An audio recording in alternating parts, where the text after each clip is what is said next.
Selamat pagi sahabat Portal Kanker by Vince. Assalamualaikum warahmatullahi wabarakatuh. Hari ini kita bertemu kembali di dalam episode yang akan membahas kanker dan segala permasalahannya. Hari ini saya Dr. Fiastuti Wicaksono, spesialis gizi klinik, ditemani oleh sahabat saya Dr. Nurwati Sutandio, spesialis penyakit dalam, konsultan onkologi. Kami berdua akan membahas tentang efek samping kemoterapi.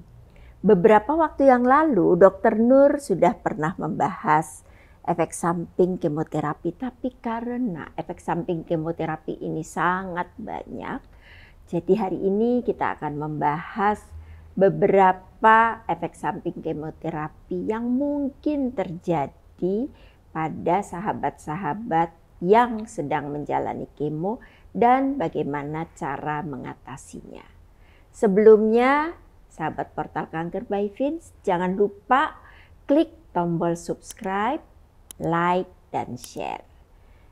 Mbak Nur, hari ini kita kan akan berdiskusi tentang efek samping kemoterapi. Bolehkah Mbak Nur menjelaskan efek samping kemoterapi yang lain yang mungkin terjadi pada pasien-pasien yang sedang menjalani kemo? Ya, Mbak Fias, yang paling dikeluhkan oleh pasien adalah mual dan muntah. Reaksi mual itu bisa cepat, yaitu kurang dari 24 jam sudah timbul rasa mual itu, ataupun reaksi yang lambat, yaitu lebih dari 24 jam. Mual dan muntah pada pasien kanker tidak boleh disepelekan. Sebab mual dan muntah dapat menyebabkan masalah kesehatan karena tidak ada makanan yang bisa masuk ke dalam tubuh. Tidak ada cairan yang bisa masuk atau sedikit sekali cairan, akibatnya badan merasa lelah, kekurangan asupan nutrisi, dan bisa terjadi dehidrasi.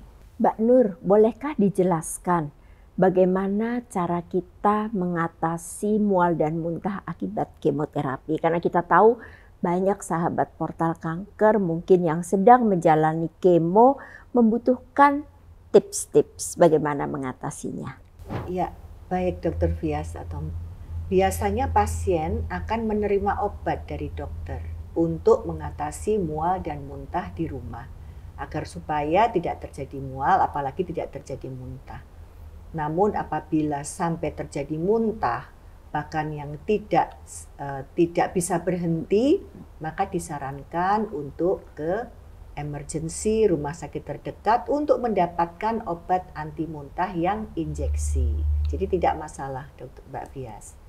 Tapi ada juga dari segi nutrisi kan yang bisa membantu mual muntah. Ya. Itu apa saja, Mbak? Saat seorang mual bahkan muntah, maka akan terjadi kekurangan atau kehilangan cairan dari cairan yang dimuntahkan itu, dan cairan itu juga bersama dengan elektrolit. Ini harus dicegah. Caranya dengan mengkonsumsi banyak cairan atau cairan yang mengandung mineral agar dapat menggantikan sebagian besar cairan yang sudah keluar bersama muntah. Kemudian juga ada berbagai usaha yang dapat kita lakukan untuk mengatasi mual dan muntah.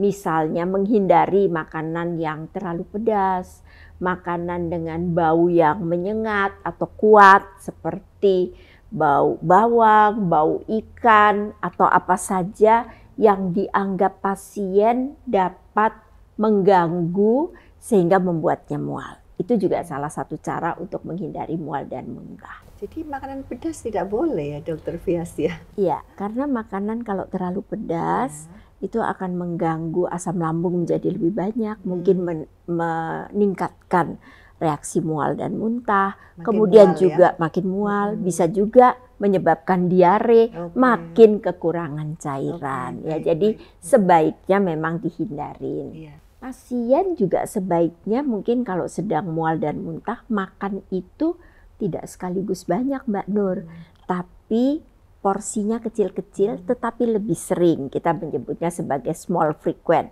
Jadi kalau biasanya makan pagi, makan siang, makan malam, sekarang mungkin makan paginya dijadikan 2 porsi. Jadi nanti Makan, 2 jam lagi makan, Ya. 2 jam lagi, sedikit-sedikit tapi sering. Ini adalah salah satu cara juga untuk menghindari mual. Karena apa?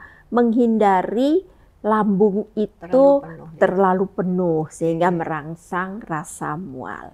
Dan kalau nasi bagaimana? Kalau misalnya nggak suka nasi gitu, boleh nggak makan yang lain? Sebetulnya boleh, pengganti Ya. nasi kan banyak Ya. ya, kita bisa makan apalah yang disukain pasien, jagung mungkin, kemudian oat mungkin, itu boleh dimakan. Atau kalau pasien suka mie, bihun juga boleh. Jadi sebetulnya dianjurkan makan yang sesuai dengan seleranya, tetapi tetap memperhatikan aspek gizi.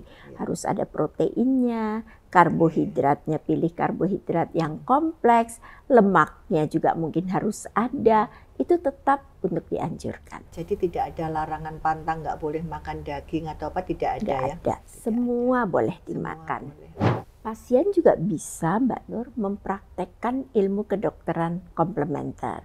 Misalnya pakai akupunktur untuk mengurangi mualnya, ya mungkin bisa membantu karena memang beberapa itu titik-titik akupunktur mungkin bisa membantu pasien untuk mengurangi rasa mualnya. Demikianlah Mbak Nur, kira-kira apa yang bisa kita bantu untuk pasien-pasien kita yang sedang menjalani kemoterapi. Mudah-mudahan informasi ini dapat mengurangi efek samping sehingga membuat pasien tidak takut untuk menjalani kemo. Mungkin yang paling penting itu ya, tidak takut menjalani kemo karena efek samping apapun bisa diatasi. Terima kasih atas perhatiannya. Saya ingatkan kembali, jangan lupa subscribe, like, dan share. Dan bila ada pertanyaan, boleh kirimkan melalui kolom komentar. Wassalamualaikum warahmatullahi wabarakatuh.